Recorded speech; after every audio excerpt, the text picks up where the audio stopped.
आज मैं शेयर करी आम ओडिशार स्पेशल छेना खीरी रेसिपी। बिना कौन से मिल्कमेड बिना खुआ व्यवहार करके एकदम सहज उपाय बनवा। आउटी देखि पड़थिबा आपण खीरी कलर टेक्सचर केते परफेक्ट आछि। पूरा भोजी खीरी परी टेस्टी हेतला। आपण माने घरे निश्चय थरे बनांतु। बेसी किछि झंझट नहीं, बहुत कम समय भी लागिबो एवं घरे थिबा 3-4टी सामग्री रे आपण आराम से खीरी को बनै पारबे। तेबे चलंतु डेरी न करिकी रेसिपी स्टार्ट करबा। छेना खीरी बा खीरा बनिया पे इठी मो फुल क्रीम क्षीर नेछि। आपण जे कोनसी मीठा रेसिपी बनांतु जेते मोटा क्षीर नेबे सेते बढ़िया टेस्ट आसीबो। ता सहित आमे इठी बिना कंडेंस मिल्क रे बनौचे, बिना खोया देकी बनौचे, तो क्षीर मोटा थिले बहुत बढ़िया खीरी तैयारी हबो। तो इठी देखंतु এই ক্ষীরি বনিয়া पे मुझे 2 লিটার ক্ষীর নিয়েছি। 1 লিটার ক্ষীর को छिड़े की छेना बनै देछि। आ इटे 1 लिटर क्षीर रे आमे राबड़ी तैयारी करबा। छेना छिड़ेबा वीडियो मैं आगुरु बहुत थर शेयर करछि, रिसेंटली भी शेयर करछि। मलाई लड्डू रेसिपी रे आपण माने पाई जेबे। तो एठी देखंतु 1 लिटर क्षीर को छिड़ी की मैं छेना बनै देछि। और देखि परथिबे छेना पूरा सॉफ्ट अछि। एमती सॉफ्ट रहले बहुत बढ़िया टेस्ट आसीबो खीरी रे। तापर ये देखो मुझे किसी ड्राई फ्रुट्स नहीं, एटा पूरा पूरी ऑप्शनल। ड्राई फ्रुट्स रे ये मुझे किसी काजू और पिस्ता नहीं, ता सहित ये देखो तो छोट गुजराती नहीं बास्ना पाई। मीठा पाई ये मुझे 3/4 कप चीनी नहीं। आप निज हिसाब से कम बेसी करें चीनी क्वांटिटी। तो ये चलते खीरी बनवाई गैस उपर गोटे कड़े बसैबा। से कड़े रे मो गोटे बड़ चामच गुआ घी दौची। ए घी रे आमे ड्राई फ्रुट्स को भाजिकी बाहर करबा। घी दबा द्वारा बहुत बढ़िया बास्ना मध्य आसीबो खीरी रे। तो ये मु केवल काजू को भाजीबी आ पिस्ता को डायरेक्ट पकेबी। जदि आपण आ किछि ड्राई फ्रुट्स नथिबे तो ताकू भाजिकी नै परिबे। तो एबे काजू को आमे हल्का गोल्डन हवा जे भाजीबा। तो ये देखंतु काजू भाजी गेलानी, आकु गोटे प्लेट को बाहर कर दबा।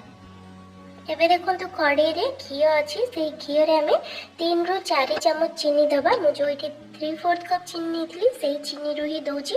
एठी हमें चीनी को हाई फ्लेम रे कैरमलाइज करबा, जहा द्वारा खीरी रे बहुत बढ़िया गोटे कलर आसीबो और टेस्ट भी आसीबो।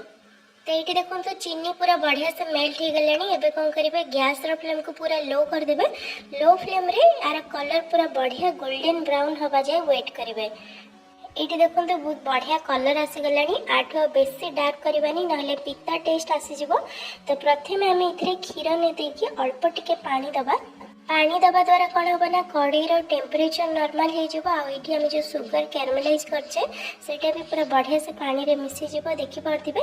ता छड़ा आम ए क्षीर दबा। तो क्षीर दबा आगुरु जदि पानी अल्प टिके देबे तो क्षीर जमा भी कड़ई रे लागिबनी। तो ये देखंतु मु 3 पैकेट क्षीर को दे दूची, माने 1 लिटर क्षीर को दे दूची। एबे क्षीर को आमे भलो भाव में फुटिबा पई छाड़ देबा। गैस रो फ्लेम को हाई रखिथिबे आ मझे मझे गोळौथिबे। देखि पारथिबे केते बढ़िया हल्का लाइट कलर आछि। जेतळे आमे इथि चीनी पकेबा आउरी भी बढ़िया कलर आसीबो। तो एठी देखंतु क्षीर गरम हे गेलानी। खीरी रो टेस्ट आउरी बढ़ेबा पई एठी मु 3 ରୁ 4 बड़ चम्मच मिल्क पाउडर नेछि। आपण जे कोनोसी ब्रांड रो मिल्क पाउडर नै परिबे। एबे इथरे आमे गरम क्षीर को देखि भलो भाबरे गोळे दबा और साइड रे रख दबा।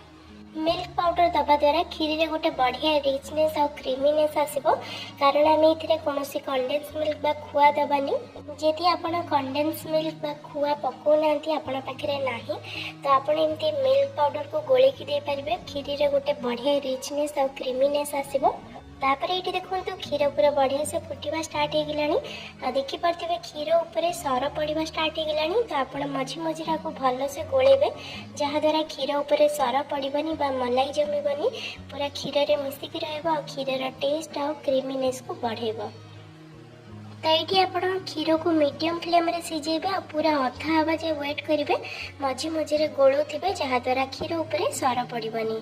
तो पाखापाखी 30% क्षीर रेड्यूस हो गलानी। तो ये स्टेज रे मुझे जो मिल्क पाउडर गोले की रखी ताकू दे दूची। ये देखो भल भाव में आपको एमती गोलेबे जमी मुझे देखी। एमती गोटे डंकी नहीं कि ऊपर ढालिबे, जहा द्वारा क्षीर बहुत ही स्मूथ होता है। तो पाखापाखि 5-10 मिनिट फुटेला ये आम मीठा चीनी देदेबा। तो ये टोटाल 3/4 कप चीनी व्यवहार करछि। आपण कम बेसी करें टेस्ट हिसाब से।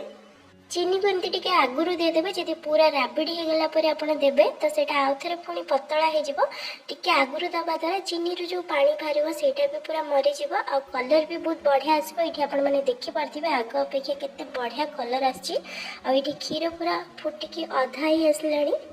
तो ए स्टेज रे आमे इथरे गुजराती को दे देबा।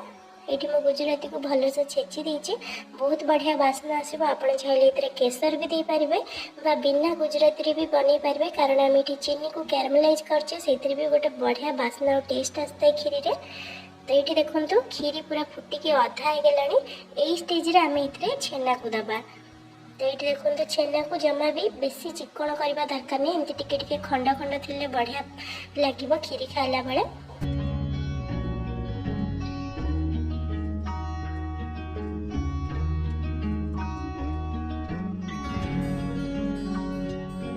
छेना को दे सारा पर आउ 7-8 मिनिट पे याकू मीडियम टू हाई फ्लेम रे फुटेबा।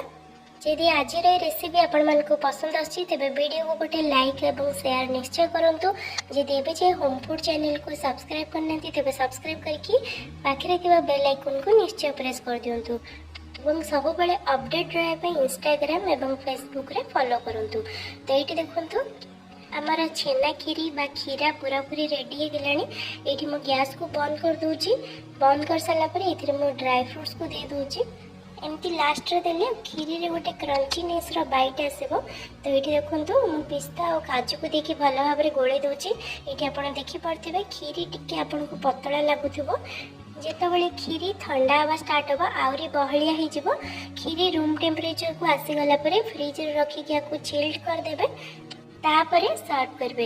एठी हमर सुपर टेस्टी छेना खीरी बा खीरा पूरा पूरी रेडी हो जाइछि सर्व करिया पे। आशा करछि आज रे वीडियोटी आपण मन को पसंद आस्थिबो। फोन आसीबे आ गोटे नुवा रेसिपी नै कि रहूछि। धन्यवाद।